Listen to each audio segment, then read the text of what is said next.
In today's video, I am going to teach you how to import and associate multiple objects in one file in HubSpot.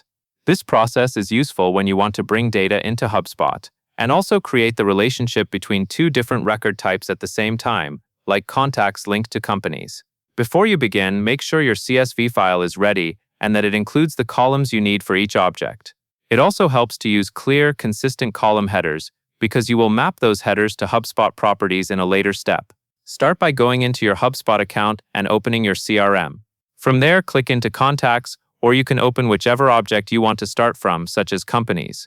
Once you are on that object screen, find and click Import. On the Import page, choose to start a new import.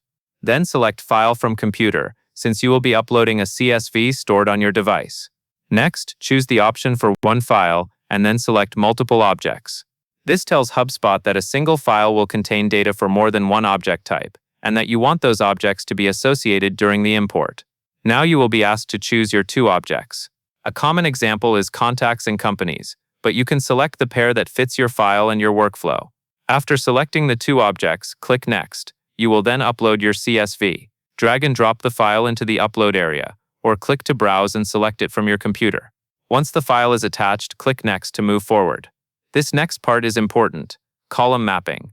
HubSpot will show each column from your CSV and ask which property it should map to, separately for both objects. Take your time here and confirm that each column is matched to the correct HubSpot property. Pay close attention to fields that look similar, like company name versus contact name, or email versus domain. If something is mapped incorrectly, it can create messy data or place values on the wrong record type. When everything is mapped correctly, click Next, review the import details, and then select Finish Import.